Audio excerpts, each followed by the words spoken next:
don't you give them an idea of what Dirty Dorito Toss is? Okay, yeah, yo. Let's do it. Now, we will probably talk about this again in the future. Definitely. When we have Sir Lely on. I would love to discuss that because yeah. that was our maybe that was our part moment. Of the tour stories one, but yeah. That was our moment, man, because I remember even after once we played that game, it was like every time we're just like Dirty Dorito Toss is our fucking and thing. not only man. that, but it was like an OG moment too from like the first rip out there, you know? Oh yeah. Like, that was yeah. Yeah, it made Liam like let his guard down a little bit with us. He that was a moment where it's like, oh fuck, man. Loyalist is cool, but like I should have booked Suns. Like that was the shit. You can't say that on the podcast, bro.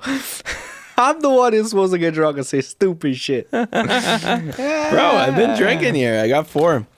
Yo, my eyes. But you're not wrong. We were very. I would like to think that we were the funnest band on most of the tours that we were on. Maybe it's just because we caused the most shit compared to everybody, but you know. Yeah. Not that much compared to like party bands, you know.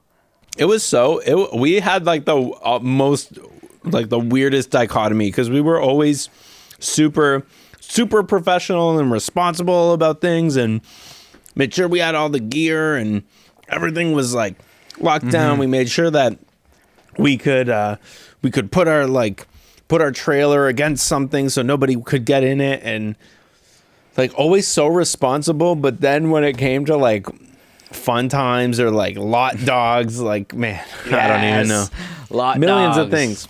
When it came to that shit, we were just like just crazy. So you would never expect, if you saw us on our crazy side, you would never expect us to be responsible. Yeah. And vice versa. I think the best way to explain that is we worked hard so that we could play hard. I wasn't even really playing hard. It's not like we were a big boozing band or anything like that. We never got stupid wasted at shows or, you know, any shit like that. But we were always, you know, we did as much responsible stuff to make sure that we were taken care of and we were protected as we could. And then the places that we did get to have fun were relatively safe places where we didn't have to worry about disturbing too many other people. We were relatively respectful of everybody else that was around us. I don't think we really ever got into any trouble, like in like a spot that we ever camped out at overnight or anything like that, you know. There's nothing really that comes to mind of us like, you know, having a few beers in like a Walmart parking lot where like cops or anything came and bugged us. So I think we've done pretty well. Closest we got was that the luggable loo with the poo the poo in the bag in the back of the truck. That was probably the closest we got to getting in trouble there. Yeah. Oh, yeah. In fucking... Oh, okay. Where was that? I don't even remember. New Brunswick. It was in New Brunswick. New Brunswick. Buddy. New Brunswick. Right on the border of New Brunswick and Quebec. Because all we wanted to do was make sure we got through Quebec that day and we didn't have to sleep in Quebec. That's all we were worried about, man. Fucking... You know, Quebec bands... Fucking... fantastic. I've seen nothing but amazing heavy bands come from the Quebec area. I shouldn't say Quebec area, but from Quebec, you know what I mean? Yep. And maybe that's because, you know, the good stuff rises to the top and gets out and goes and tours, you know, just like everywhere else. If you're good and you've done your groundwork, you'll go out and you'll tour and stuff like that. So I've heard a lot of good French bands. But God, did I ever hate fucking traveling through Quebec. Playing the shows was never bad. We always enjoyed the shows. We enjoyed the people at the shows. The other bands were always super accommodating and helpful and stuff like that. I mean, we got to go see Pup for free when we played Quebec City. So like that was amazing. That was fucking fantastic. Just flash the little lammies for the basement. You get in upstairs. That was the best. She's speaking French to me, and I just go, boom. Here's my laminate, and she's like, "Oh, okay, yeah, you're good, okay. I guess." Doesn't say anything to do with Pup, but sure. Oh, that was a good day. Yeah. But with that being said, it was also a tough day because we always had trouble dealing with the general public. You know what I mean? Mm-hmm.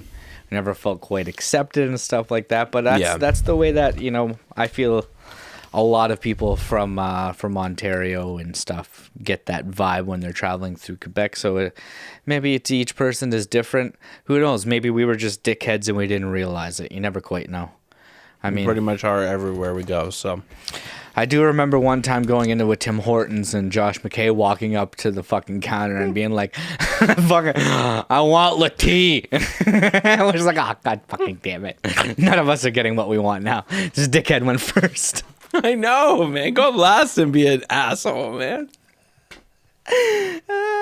God damn it. So, you know, in hindsight, maybe it wasn't always the people in Quebec. Man. I'd like to apologize to the Quebecois for any shenanigans we might have pulled. We meant them in the best way, and we appreciate your corner store beers. Yep. Honestly, pay for a fucking tour if you have to. I don't give a fuck. Yeah. It's so much fun. And don't ever skip it. Did you say pay for a tour, as in like pay to get on a tour? No. Is that a thing people can do, Alex? It is a thing that people can do, but that is poor advice. No, that's not what I mean. I mean, pay out of pocket to go on tour. Yes. For like as long as it doesn't cripple you, you know what I mean? Shit. Yeah. Save up some fucking money and get like it's a vacation. Yeah. In the sense of let's save up the money before we even get there. Yes. That's exactly what you have to treat it as, is like, this is your vacation, but really it's not a vacation, because I don't know any tour I've ever came back from where I felt refreshed and relieved and ready to go back to work the next day. You know what I mean? Lots of people will be like, "Oh, you must have had a good 2 weeks off." I'm like, no. Even studio time is still a little, it's still a little daunting. Still being on it and stuff like that. But we've been pretty. We've had some good studio times. We had a really good time in Hamilton with Donnie. That was probably the best. Really getting to bro down that whole week and spending all the downtime together and stuff like that. So he was right. It was a mini tour for us. Yeah, exactly. He was right to definitely have us there. Yeah, it was good. The Bang Bros, man. I got to see that video again. Right? There's so many things like that are gone, memorable, that I would love to to review again. Maybe some that wouldn't be able to quite make it onto the podcast, but at least we'd get to enjoy them. It's for the boys, right? I think it would live on though. It's one of those things. Mm-hmm. Yeah. I don't know. I think personally, from experience, don't fucking skip a tour. You'll feel like a real asshole and a real piece of shit, and you'll miss your life. You'll miss it for the rest of your life. So there's fucking lots of times pour one out for my homies. Pour one out. I was gonna say there's so many times that we reference the second time we went out west, and we forget that Alex wasn't there. I know I'm the worst for it. You were the worst. I know. It was just good times, and I always just felt like you were there because it was, Eddie and Liam were there. Granted, they were filling in on guitar, but you know what I mean? As much as you weren't there, it didn't feel like you weren't there because... Let me phrase this. It's not that I didn't notice you weren't gone, but the fact that the boys were there still made it feel as if it was whole and it was with the band and stuff like that. You know what I mean? You're gonna make me cry. I mean, Pulse didn't quite sound right every night, but get wrecked, Liam. But it was a really good time. And not only that, but you were doing the most responsible thing out of everybody. Like if you look back at that band life that we had, you were the one that was keeping on your responsibilities the entire time and going to school and making sure you had a comfortable job and stuff like that. So as much as you might regret it and you might feel like, maybe that wasn't the smartest decision in hindsight because of, the way job life panned out and stuff like that. Mm-hmm.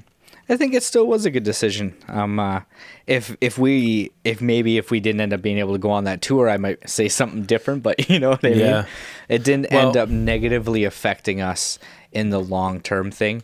And in my opinion, it was the most responsible thing. And it wasn't something that I don't think any of us were upset that you were doing.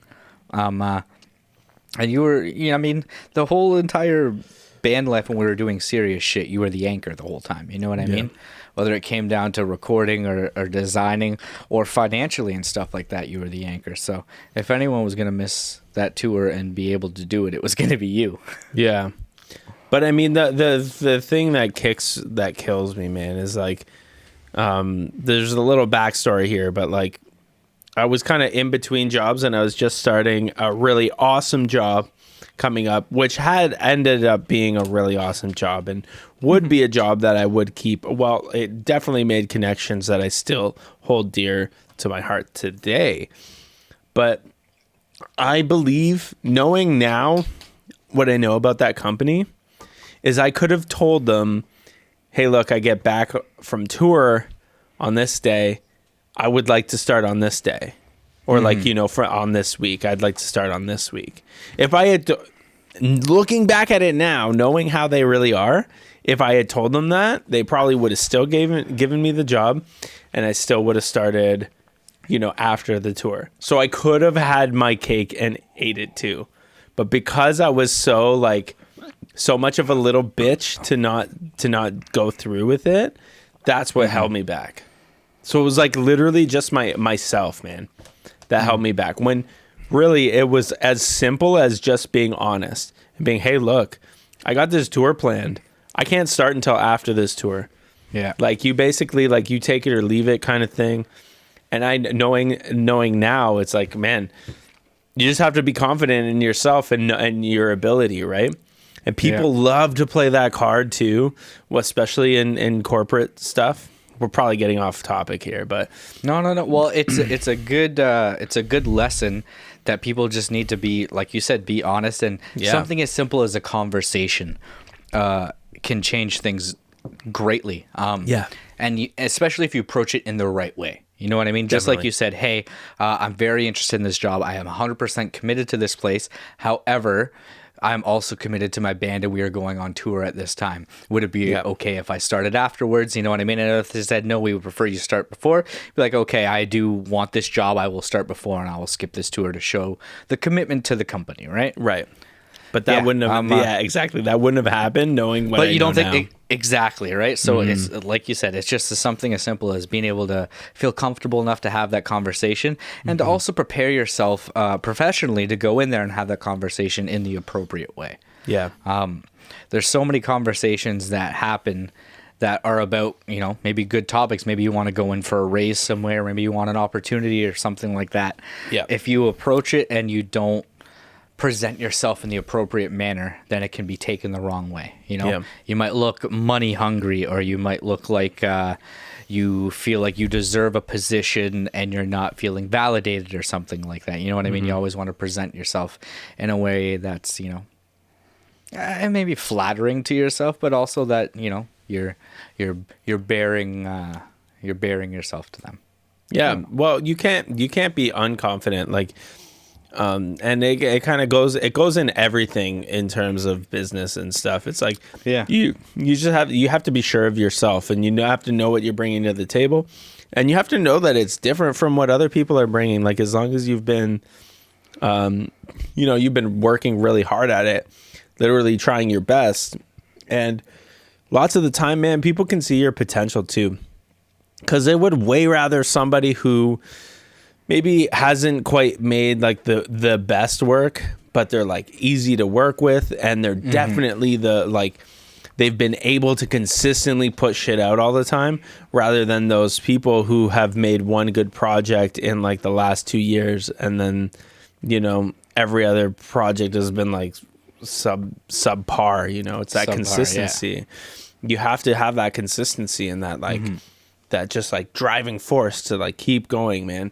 And everybody's going to gravitate towards that stuff, right? Because I don't know about you, but man, like personally, the one-hit wonders, the here today, gone tomorrow, man, like they're great for 1 week, but like I don't care to listen to their catalog. They got nothing interesting for me. I loved when we had the conversation with him when he was talking about not wanting to be that one-hit wonder. You know what I mean? On wanting to have the catalog of good music and making sure that if he did get something that popped off, that he would have something there to back himself up so he could get those extra plays and stuff like that, right? It's a good move. I mean, maybe he listened to a podcast we had said before. Maybe he was kind of playing to it a little bit. Who knows? But Whatever.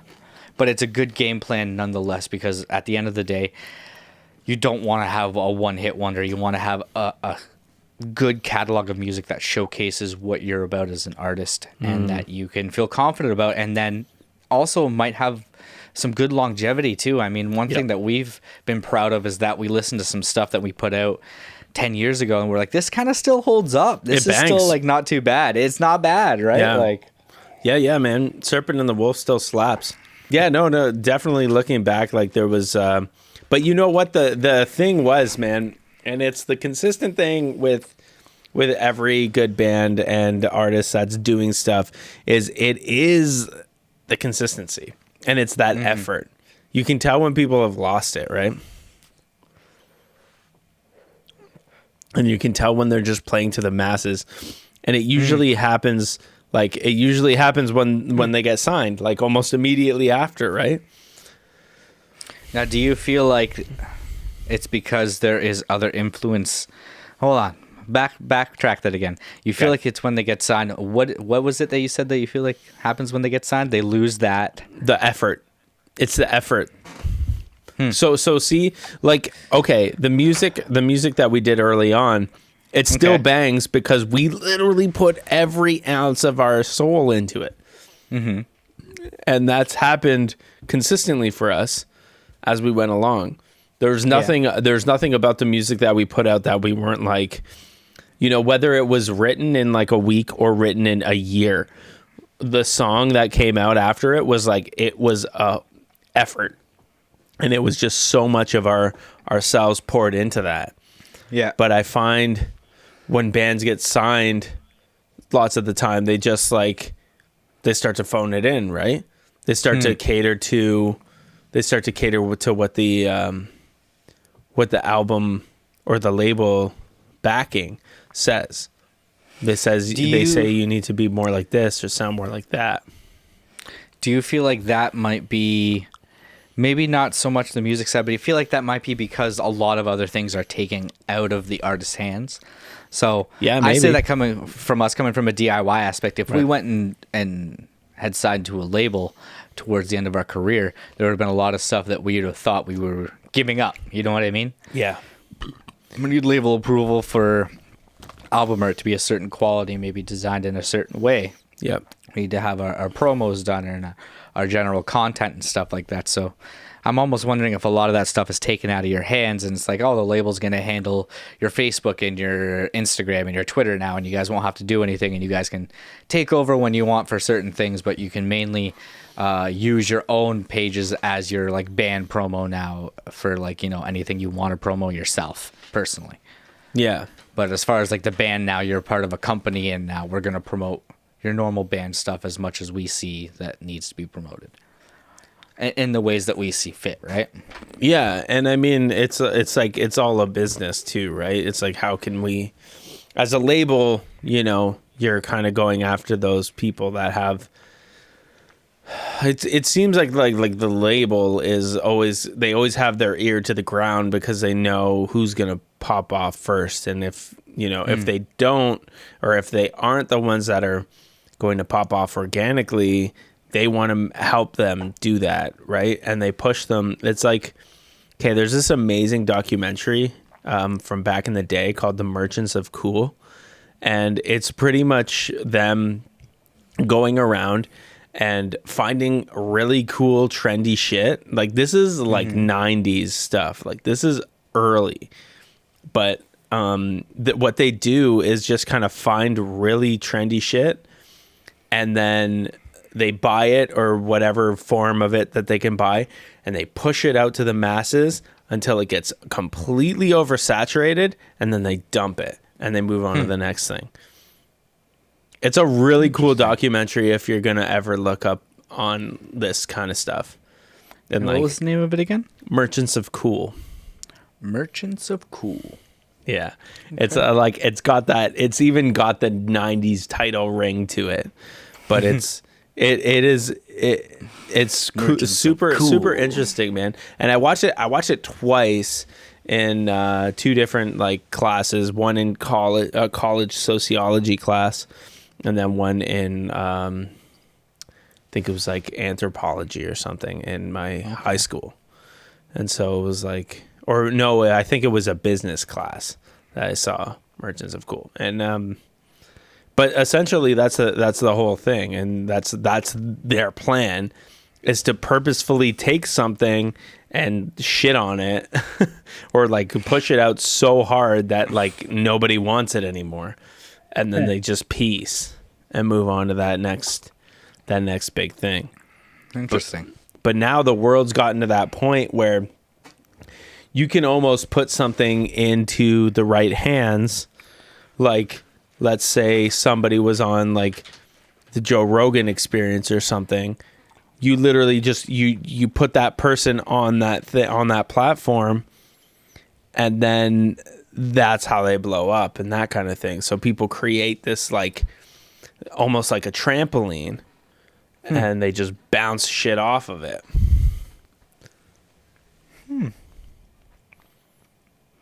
That's interesting to think about that side of stuff, like the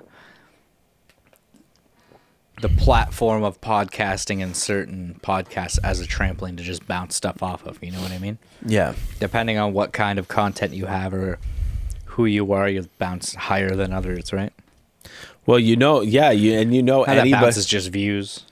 Yeah. I mean, but views means leverage. Views means people are watching you. They have their eyes to you, and attention. Attention is really kind of what it comes down to.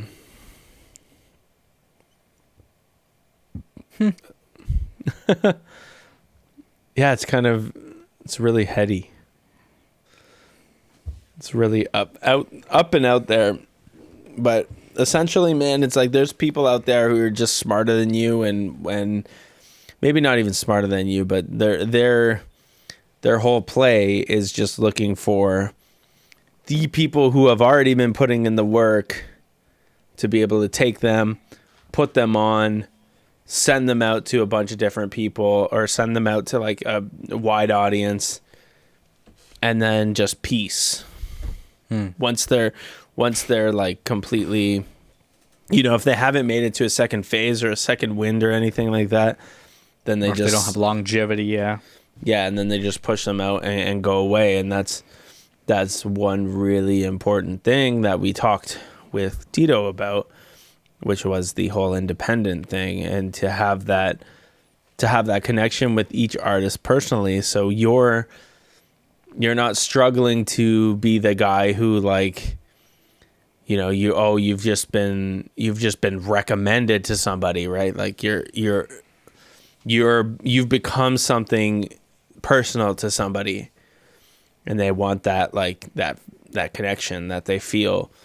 And they're always going to be like a loyal, a loyal engaged audience member. If it's that personal, instead of just like, oh, hey, that's awesome that you were put on by this one thing that I follow that puts on a new artist every week. So yeah, well, it's exactly that what you're talking about, like having it to be personal, right? With as a music artist, you're personal because you're making them feel a certain type of way. They feel like you're speaking directly to them with the lyrics or the kind of emotion that you derive from music. Like when it comes to content, for someone like you as educational, they look to you as a mentor. Yeah. Right. So that's their spiel. It's that's their personal thing. You're the mentor. You're their guru, guiding them through stuff. Yeah, but that's an interesting take. But that's funny. Like we'll kind of go back to the beginning points of like, yeah, there's something like I like the whole mentor thing, but I also like that it's not, instead of like, oh, I'm your dad, I'm gonna like hold your hand, I've been doing this for like 10 I'm years. your dad, kid. Well, you know, like I've been doing this for my whole life. You got to learn from me. I like the whole bigger brother thing where it's kind of like, man, I'm still figuring this shit out. I'm only like a year or two ahead of you, maybe. And like, I'm still figuring this shit out. I'd like for you to kind of join me in helping me figure it out. You'll end up learning some shit that I won't even know, right? So with the mentor thing, it's more like a group mentorship than it is like a cult leader or like, you know, mentor to peer kind of thing. Yeah, like I could do no wrong. This is the way that it's done, right? Like I always want to be able to I always want to be able to be taken down a peg if I need to, right? What Dirty Dorito Toss was.